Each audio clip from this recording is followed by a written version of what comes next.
जी sir, क्या कहना चाहेंगे आज यहाँ पर जो प्रेस कॉन्फ्रेंस रखी है, किस मुद्दे को लेकर के की है और क्या कहना चाह रहे हैं आप? आज हम जब सब लोग यहाँ इकट्ठे हुए हैं और आप सब लोग हमारे बीच में हैं और हमारी बात को जन जन तक पहुँचा पा रहे हैं, सबसे पहले तो मैं सबको होली की शुभकामनाएं देते हुए ये बताना चाहूँगा, हम कनाडा से आए हैं और कनाडा में मैं एक लॉयर के तौर पे लॉ फर्म चलाता हूँ जो इमिग्रेशन करती है। Doctor Jagpal is running an educational institute, वहाँ पे बहुत बड़े लेवल पे एजुकेशन और रिसर्च इंस्टीट्यूट चलाते हैं और Manjeet ji is developing manager for that institute. हम इन सब चीज़ों को आज लोगों के बीच में इसलिए ला रहे हैं कि कनाडा जाने की जो इच्छाएं हैं लोगों की, उनको सही मायने में सही दिशा में हम कैसे कर सकते हैं, वहाँ जाकर हम तंग ना हो।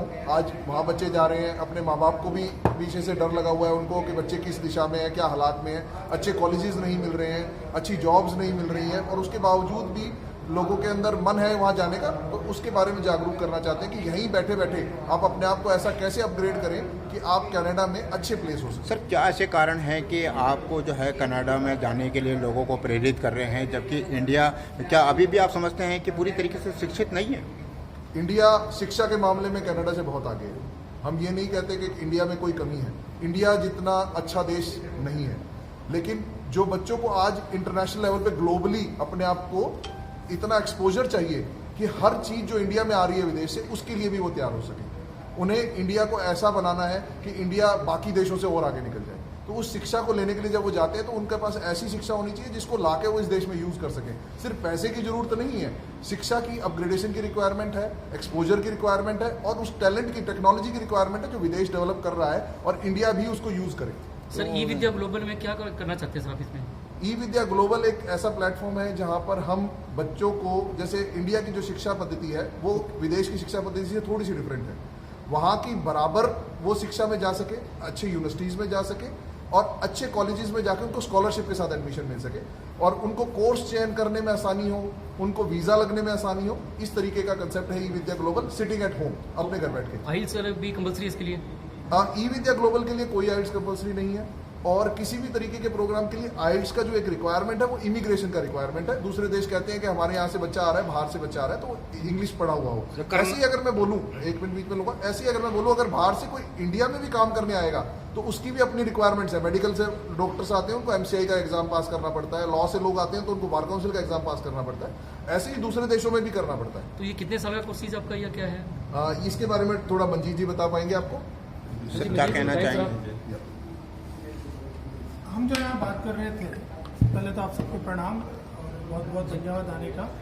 ई विद्या ग्लोबल के थ्रू हम जब फोकस कर रहे हैं तो बच्चों को स्कूलिंग लेवल से ही फॉरेन एजुकेशन के लिए कैसा ट्रेन किया जाए उसके ऊपर हम ध्यान दे रहे हैं। ये प्रैक्टिकल ट्रेनिंग है या क्या है सर? प्रैक्टिकल आपको +2 का डिप्लोमा मिल जाता है ओंटारियो का, जिसके बदौलत यहाँ का बच्चा यहाँ पढ़ते हुए ओंटारियो के 12th के बच्चे के बराबर आ जाता है।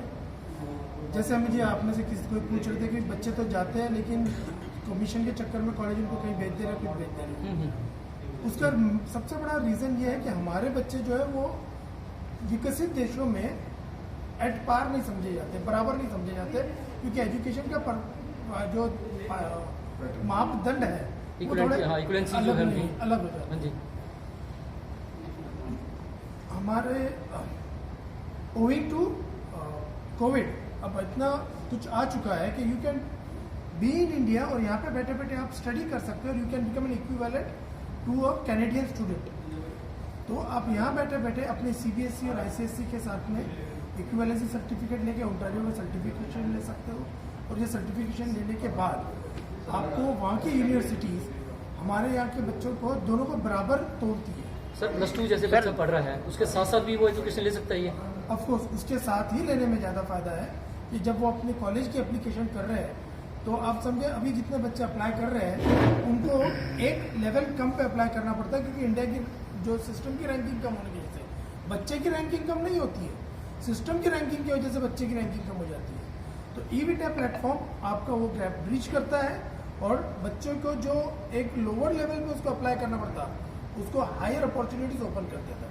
सर मेरा कोर्स एक कराते हो सर, आप क्या करोगे इसकी ब्रिज कोर्स है या क्या है ब्रिज सर? कोर्स में एग्जांपल दे देता हूँ। जैसे इंडिया में मेडिकल होता है, मेडिकल है, नॉन मेडिकल हो गया, फिजिक्स केमिस्ट्री बायोलॉजी राइट होती है ना। हाँ जी। तो कनाडा में अगर अच्छी यूनिवर्सिटी या कॉलेज में जाना है मेडिकल करने भी, इवन मेडिकल करने भी, बीएससी मेडिकल करने भी, ओके उसको मैथमेटिक्स कैलकुलस दोनों करने पड़ते हैं।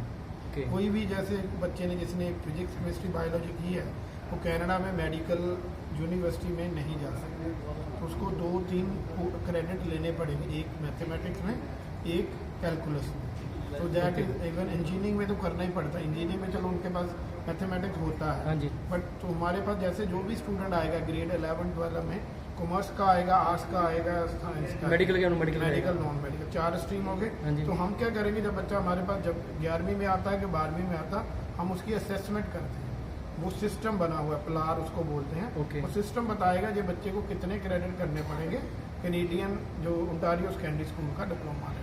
तो ड्यूरेशन भी है सर इसमें कोई 1 ईयर की है या 2 ईयर्स का ये आपका है? ड्यूरेशन बच्चे ने कितने उसको करने पड़ते हैं। अगर बच्चा 11वीं में आता है उसको 10 से 15 करने, फिर उसे साल लग जाएगा। हाँ जी। सर मेरा एक सवाल है कि एजुकेशन से संबंधित जो आप लोग हैं, हर आदमी अपनी वेबसाइट को संस्था के माध्यम से सब अपने आप को सर्वोच्च बताता है, लेकिन जब आदमी कोई दूसरा A to Z कोई भी आदमी है, जब वो पैसा दे देता है तो फिर उस पर वो कामियां निकालना शुरू कर देता है कि आपके ये रिकॉर्ड, ये चीज़ें पूरी नहीं हुई, और उसके बाद में अगर वो चला भी जाता है तो वहाँ से कई बार वापस भी आना पड़ता है उसको जो है। तो इससे संबंधित क्या कहना चाहेंगे, क्योंकि आजकल जो इस तरीके की बहुत सारे लोगों के अंदर चल रही है जी। क्योंकि ये चीज़ हम तभी तो कह रहे हैं कि बच्चे को हम जंग पकड़ रहे हैं, ग्रेड 9, 10, 11 बच्चे को हम इतना एजुकेटेड कर देंगे, वो खुद ही वेबसाइट पर बोलेगा कि मेरे को यूनिवर्सिटी ऑफ टोरंटो में जाना है, मेरे को यूनिवर्सिटी ऑफ वाटरलू में जाना है, यॉर्क यूनिवर्सिटी में जाना, वेस्ट।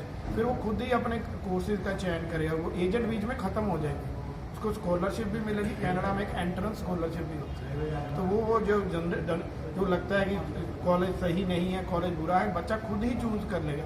हम उसको इतना कैपेबल बनाना चाहते हैं, क्योंकि वो जब यंग एज में आएगा उसको समझ लग जाएगी, या जब वो कैनेडियन एजुकेशन लेगा, कैनेडियन एजुकेशन और इंडियन एजुकेशन में डिफरेंस कोई ज़्यादा नहीं है, मगर वहाँ पे ना प्रैक्टिकल चीज़ें ज़्यादा हैं, बच्चों को सोचना खुद ज़्यादा पड़ता है।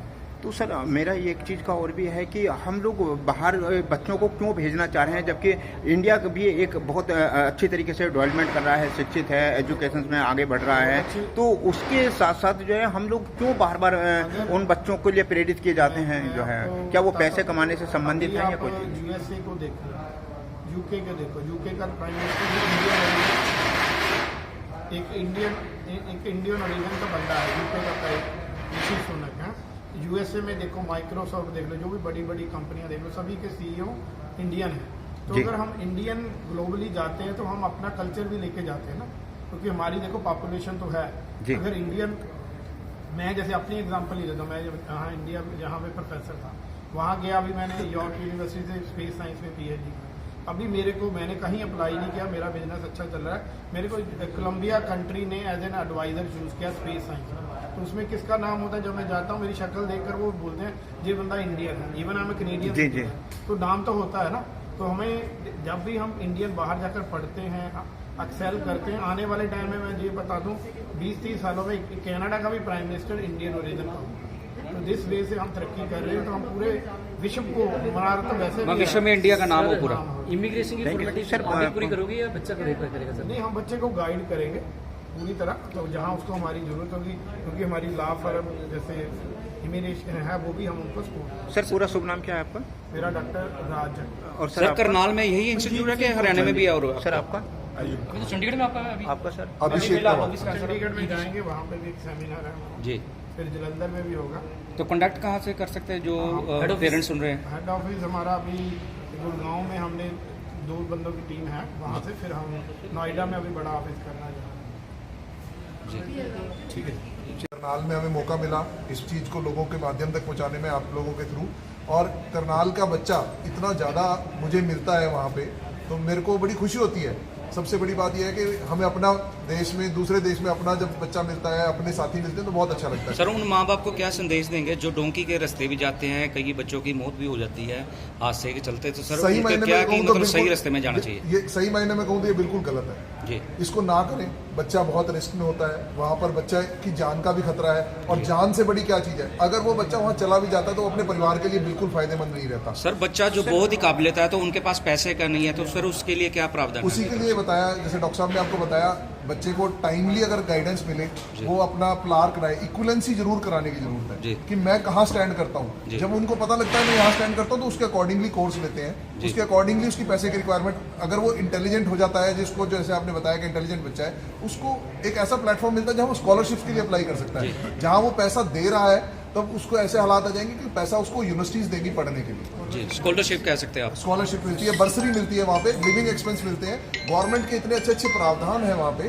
कि बच्चे को किसी भी चीज़ के लिए वहाँ पर किसी के ऊपर डिपेंडेंट नहीं होना पड़ता, लेकिन उसको अवेयर होना होएगा।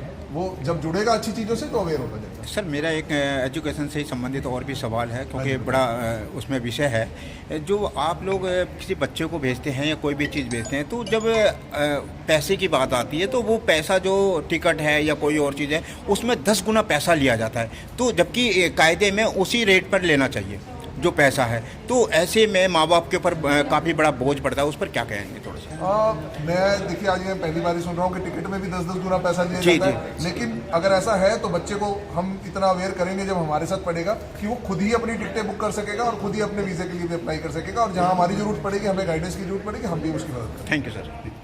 We, in this trip alone, we are actually expanding our project to all over the world. Our first step is in India, जी। and then we are moving to Sri Lanka, Bangladesh, Pakistan, Qatar, Oman, and Middle East. Most of the countries in Middle East, in the Far East like Indonesia, Malaysia. We are going all over the world. So this is an organization that it's not going to stop only in India, and so the credibility of our product, we can vouch to the credibility of the product. So that we hope that the Indian students will get the benefit out of it. Thank you. Thank you sir.